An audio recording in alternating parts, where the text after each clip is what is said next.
Hi, good morning.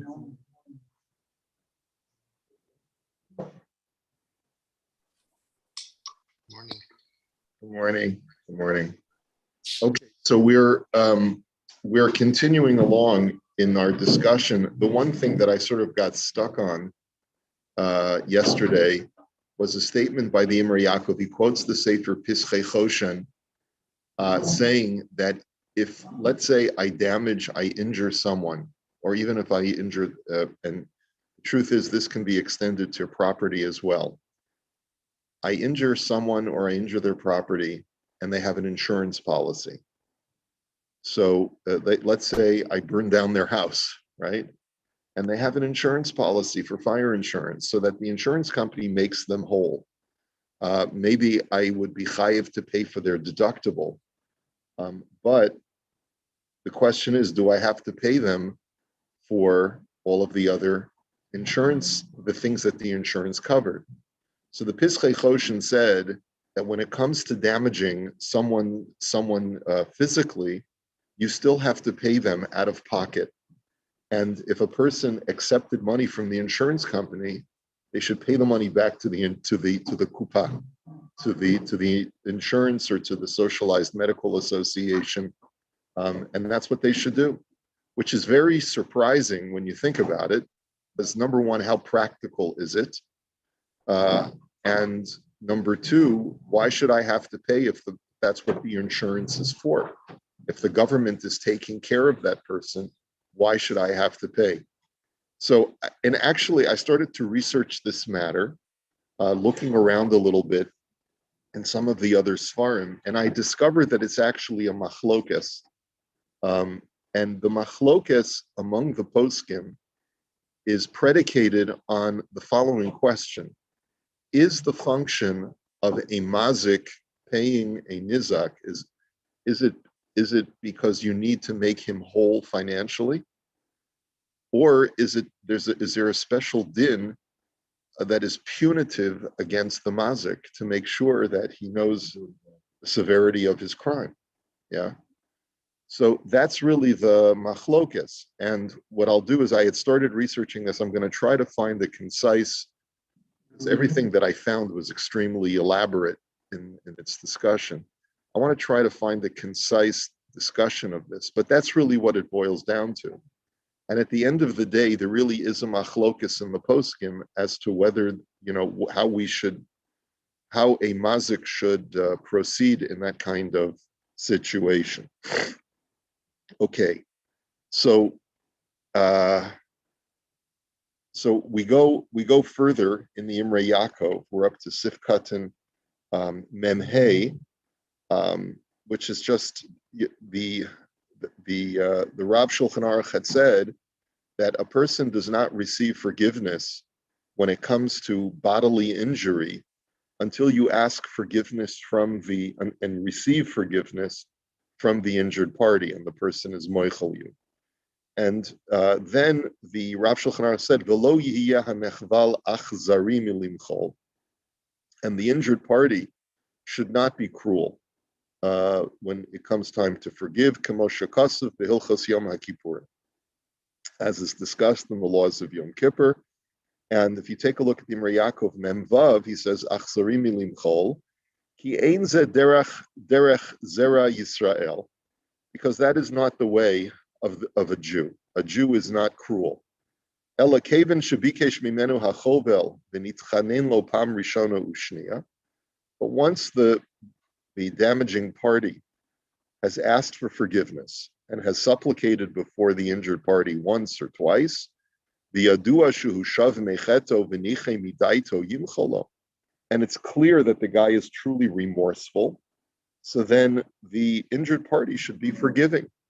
B'chol hamemaher limchol hareza mishubach, v'ruach chachamim noicha heimenu. And anyone who is quick to forgive, that is praiseworthy. The more quick you are to forgive, the more praiseworthy, and the spirit of the chachamim is happy with you. And as is explained in the laws of Yom Kippur, v'sham ita, and over there it's discussed, the imchaven letovas hamavakesh mechila o letovas atzmo, ein tzarech limcholo. that one caveat that is provided over there is that if your intention in not forgiving is either for the welfare of the injuring party or the injured party, then you don't have to be so quick to forgive. And he says, and I refer you to the Mishnah Berurah over there. So let's go to the tape. Let's go to the Mishnah Berurah. Just give me 1 second. Here. If we go to the Mishnah Berurah, so the halacha in Siman Tuf Reish Vav is as follows: Avero shebein adam lechavero ein yom hakippurim mechaber ad sheyafayasenu. The sins that are between man and his fellow man will not receive atonement on Yom Kippur until you receive forgiveness from the offended party. And even if the only offense was with words, you still have to ask forgiveness.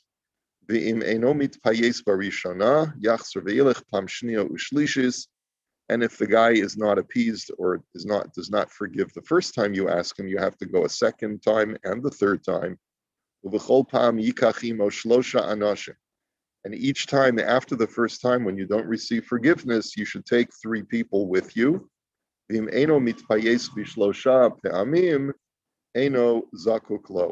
if after 3 times of going to him, he is not forgiving, you don't have to persist. Mihu yomar achar kach lifnei asara shebikesh mimenu mechila. But at that point, if the guy has been stubbornly unforgiving, you should stand in front of 10 people and say, I hereby declare that I have requested mechila from this person and he does not forgive. V'imhu rabo tzarech leilech lo kama pa'amim ad sheyitpayes. And if it's your Rebbe, then you're obligated to go to him even more than 3 times to receive forgiveness. Haga, v'hamochel lo yihiyeh achzari milimchol. And that's the thing that we just saw in the Imrei Yaakov, that the person forgiving should not be cruel in his forgiveness, unless his objective is for the welfare of the person seeking forgiveness.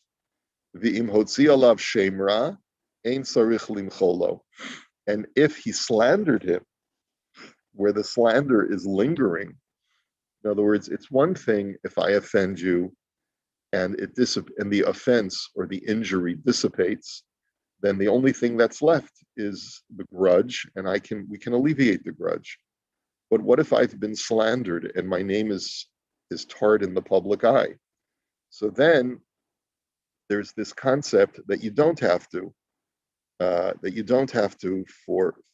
forgive him, and we're not going to go through all of the Mishnah Berurah.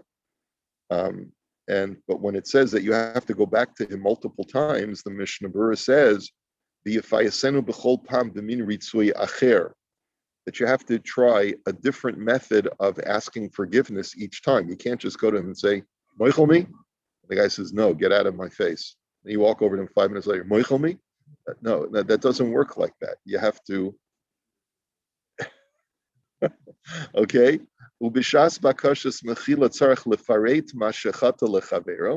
And when you ask for forgiveness, you have to specify what you've actually done to the guy.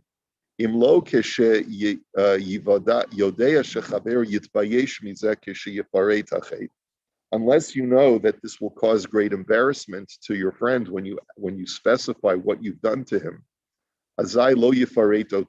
then you should not specify. And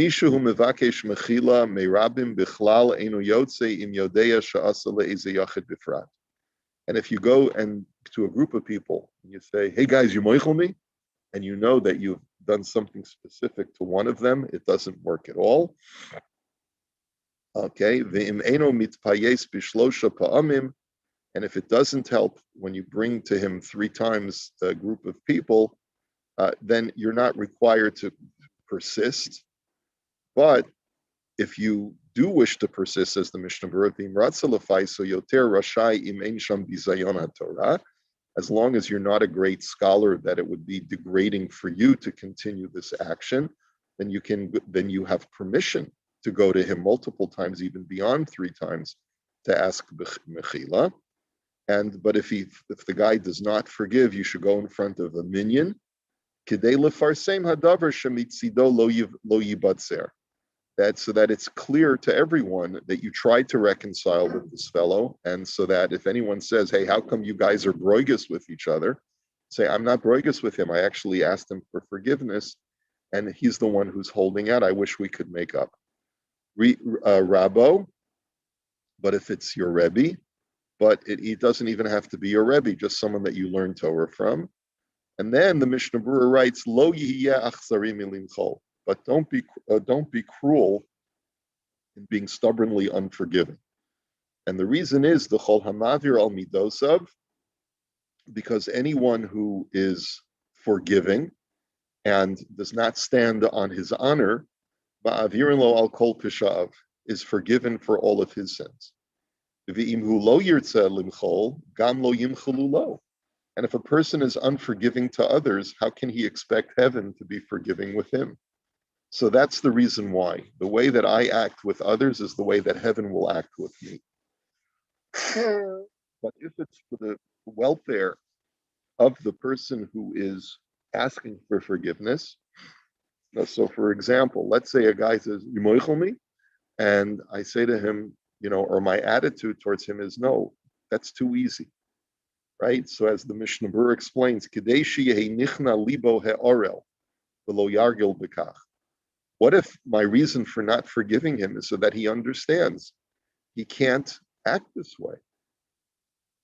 It's not right for him to act this way. And you know that by just flippantly being moichel him, he's going to flippantly, again, start doing the thing that he's been doing to you all along. Umikol makom nira demi libo tzorech lahasir hasina mimenu acharei de be'emes bikesh mimenu mechil. But nonetheless, even though you tell him you're not moichel, you should still remove the enmity from your heart, because at the end of the day, he has asked you for mechila. So even though he's a flippant guy and doesn't take life seriously, you should still be moichel him internally, but externally tell him, "No, I'm not moichel." And your objective is to try and rehabilitate the guy and get him to become more serious about life. And similarly, the Mishnah Berurah says, "V'hu adinim mechavim l'tovas atzmo." He says, and it's also if it's for your benefit not to forgive him. Let's say, "Shemit yarei sheyagia lo hezek k'sheyimchol." You're worried that you're going to get injured again by being moichel him. I had a guy who would come over to me every Erev Yom Kippur, or like during Aseret Yimei Tshuva, and says, "I've spoken Lashon Hara about you over the course of the year. Will you be moichel me?" And I said to him, "It's very nice for you to ask me mechila, but after about the 7th year he did this, I said to him, like, why do you do this every year? Like, why don't you just stop speaking Lashon Hara about me?" And he said, "Well, you're a controversial rabbi, and guys like to talk, So I said,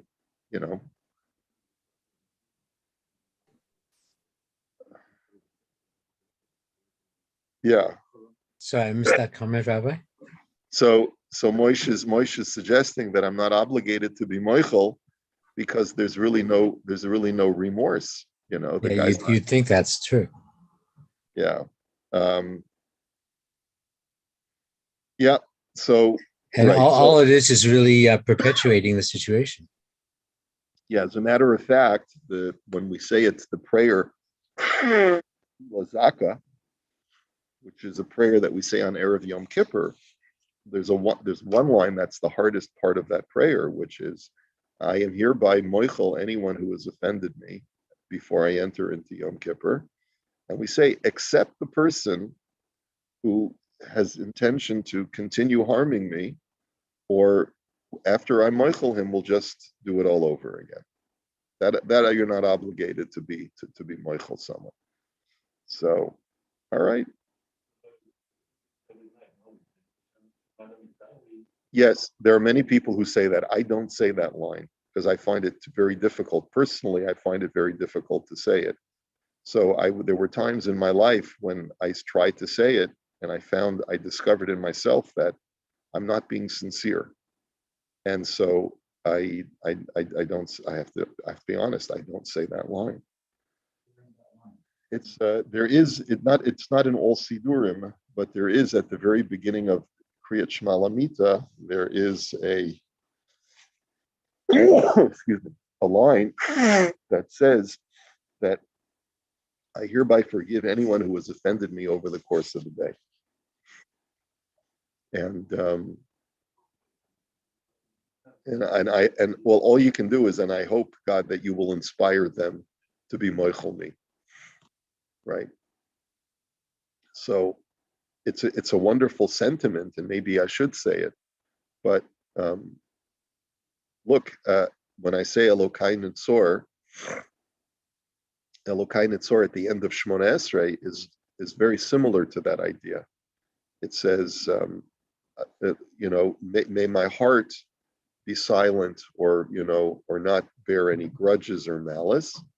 But I see that more as a prayer. It's like, yeah, that I know that's the way I should be, but the fact of the matter is that sometimes it's very difficult. And so when I say Elokai Nitzor, I try to think about all the people who commit offenses, and are honestly are sometimes very cruel. And that prayer inspires me to try and soften my heart against those people. And then it also is a prayer, and may I, whatever the language is, and may my heart be silent to those people who offend me, and allow me to find favor in other people's eyes as well. Okay. Okay. So, but you don't have to forgive someone who slanders you.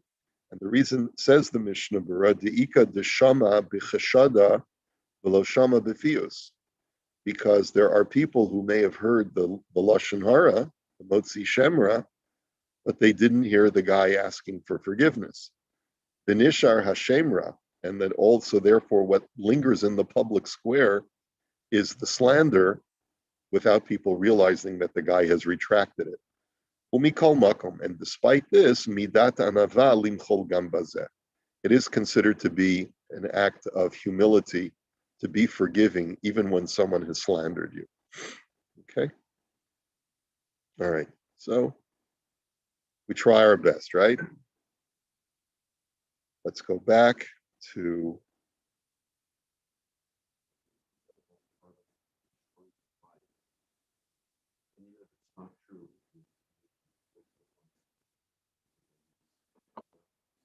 yeah.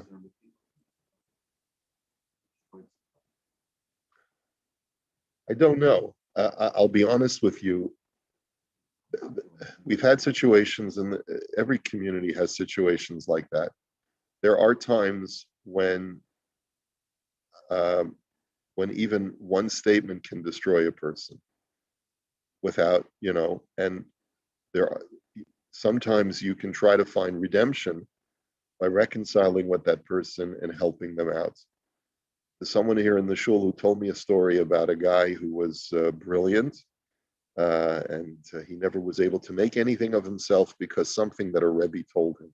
I don't remember the whole story, but yeah, I mean, it could be to think that I may have once said something that caused someone's life to take a completely different turn is frightening. It's frightening. And I may not even be aware that I did something or said something that caused someone to take a turn in their life that ended up being catastrophic, right? And it's so frightening to even contemplate how we've affected other people in our lives, even without knowing it, right? So we have to just try our best. We have to be very cautious in the way that we proceed, in the way that we talk, the way that we deal with other people. But also at the same time, I think that in many instances, not in all, but in many instances, even the bad that we perpetrate can sometimes have a silver lining, right? So someone who may have tried to harm me so that I lost my job, for example. But because I lost my job, I was able to go on to something that gives me even greater happiness than the job that I was working at. And so in retrospect, I should thank you for getting me fired because you did me the biggest favor. I didn't have the guts to quit my job. I was too scared to quit my job or whatever it was. And because you did such and such, you actually did me the biggest favor. You forced me to have to take risks, and it ended up being the best possible thing. Yeah, Rabbi, a question on that. exactly. Like that's the story of Yosef. Yeah. Yes, Paul. I mean, if that wasn't the person's intent, do you still forgive them even though it all turned out happily ever after for you? In other words, this is God's will, I suppose, that you should that He was the agent that allowed that to happen. It's like but I don't know whether He's still forgiven because everything turned out okay. Okay, so your question is an excellent one, and it's very pertinent to the parshios that we're reading right now, Parshas Vayigash and Parshas Vayechi. We never see that Yosef said, "I'm moichel you." Right. Yosef wasn't moichel the brothers because their malicious intent was something that they still needed to be forgiven for. I think I spoke about this Shabbat Shuvah when I was talking about that my topic was the evolution of tshuva. That tshuva is an evolving concept in Tanakh, that the later we get in Tanakh, the more it's formulated about really expressing remorse and asking for forgiveness. The brothers never really asked for a full forgiveness. When you look at it,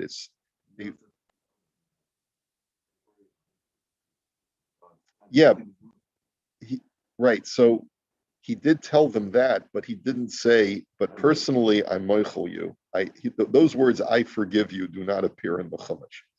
In other words, he basically said to them, you should not feel bad about the results of your actions, because the consequences turned out to be as part of Hashem's plan. But the malice that was in your heart at that time, that still remains unforgiven. And you have to learn from that, and you have to grow from that. And so if a person's intention was to get me fired from my job because he didn't like me, so he said Lashon Hara about me, and he portrayed me as a villain when I wasn't, and as a result, I got fired from my job, okay? So I should be grateful that Hashem sent that person to me, while at the same time, I'm not obligated to be moichel him. It's probably healthy for me to be moichel him for my sake. Get him out of my headspace, right? But unless he asks me for mechila, I'm under no obligation to be moichel him, because he may feel, no, you're a bad guy, and I still think you're a bad guy, right? But in reality, in order for me to appreciate what's happened to me, I should look at it and say, and if the guy truly is penitent, and he asks me for mechila afterwards, that he misjudged the situation, he didn't know what he was doing, then I can say to him, number one, you did the best thing for me. And number two, now that you're remorseful, I'm moichel you. So sometimes it is easier and sometimes it's harder. When we cannot see how this was beneficial, it makes it harder to be forgiving. But in many instances in life, it actually does turn out for the best. Okay? Thank you. So if you're a physician or a lawyer or somebody, a professional, and you give some advice to someone, but it really it was wrong advice, and it really altered their life for that advice that they got. So does that professional need to even though the intention was probably good, but they really made a big mistake by Right. the gate. Well, it depends the degree of the malpractice. Was it negligence, or was it just a misjudgment? Doctors and lawyers make those mistakes all the time, not because of negligence, but because you're not dealing with exact science all the time. You're dealing with 6 dozen of one and half, 6 of one and half a dozen of another. I haven't heard about. When you're charged. Well, right, No, but sometimes people don't pursue it that way. They'll charge you, to take it to the courts or whatever. right. It's right. So, I mean, it's an important question. We do know that the Torah prohibits placing a trap. I forget what the exact language of. Well, it's not just a stumbling block, but don't ensnare your fellow. And my brain's not activated yet. Don't ensnare. Don't set a snare, or perhaps maybe it is lifnei iver, lo sitein michshol. If you give someone it, and Rashi says part of that prohibition is you giving someone advice when you know it's not to their benefit, like telling the person, "You want to buy that house? Ah, that house is terrible." Right? That's the classic example. Why would you want to buy that house? Oh, it's not on a good block. It doesn't look nice. And in reality, you're giving him that advice because your brother-in-law wants to buy the house, right? Or you do, whatever it is. Or you don't want him living next to you. You don't want him living well, right? Listen, I could certainly sympathize with a guy who, this guy's a nudnik, but whatever. I'm not going to get into that. But particularly the person who keeps speaking lashon hara about the rabbi. That's right. Yeah. Anyway, bottom line is that that's a biblical prohibition. If you know in advance that what you're doing is wrong, if you know you're giving him bad advice and you misrepresent it as good advice, that's an Isser D'Oraisa, so that's clear. Yeah.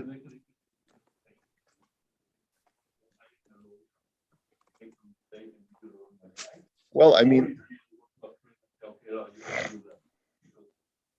so in all cases where a person knowingly gives bad advice because he has an ulterior motive, so that's an Isser D'Oraisa. That's just pure evil.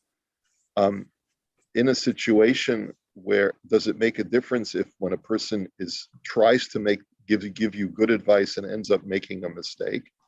Yeah, I mean, there are certain professions where if a person should have known better, and let's say a physician failed to do a particular diagnostic, and had he just done that one test, he would have discovered that he missed the diagnosis, that he missed out on something. Or if a lawyer just didn't study up on the law, and based on his ignorance, he gave advice that was wrong. So then there is something called malpractice, and malpractice means that you have to make compensation if you should have known something that you didn't know. Okay, but with a friend, so if you're not paying for it, I don't know. Can a doctor who dispenses advice in an unofficial capacity, can they be sued for malpractice? Yeah, right. I go to a guy in shul. I go over to Joby in shul on Shabbos, and I say, Joby, my elbow hurts. And Joby says, well, you should really go to a doctor, but it sounds like it's this. And it turns out that it's totally not this, right?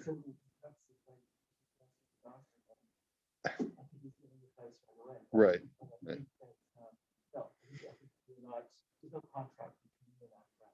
Right. Right. Right. So.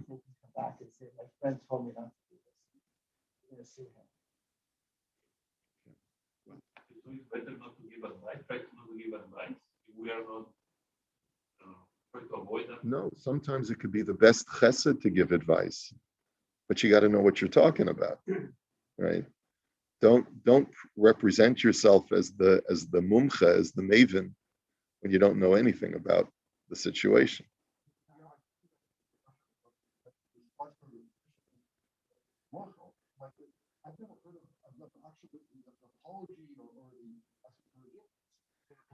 So actually, this is a new technique. Have you read about this? That it's now, University of Toronto started a study where they are, and actually someone who was in the hospital told me this. It used to be that when a physician would make a mistake, they would never ask forgiveness from the family. Let's say the physician said, this is what you should do. Patient ends up dying, God forbid. And it turns out that it wasn't now it's not malpractice because they looked at it one way and perhaps they should have looked at it another way, but it was not a clear black and white situation. They are now training their physicians to immediately go over to the family and say, we ask you for forgiveness. Yeah. Wow. Have you heard this, Jovi? It's a new thing. It was just recently in the news, I think within the last couple of months. I'll have to Google it or something. And the reason why is that they're discovering that patients are suing the hospitals and the physicians less when the doctors ask for forgiveness. They used to think that that would protect them from malpractice, from being sued, and they're thinking now it's just the opposite. That when we ask for forgiveness and we show humility, the patient or the family is less likely to sue. So it's a business decision. It's not. It's a little bit cynical when you think about it, but it is a business decision. Yeah. Right, but apparently what they're seeing is that this is what works. So let me know if you discover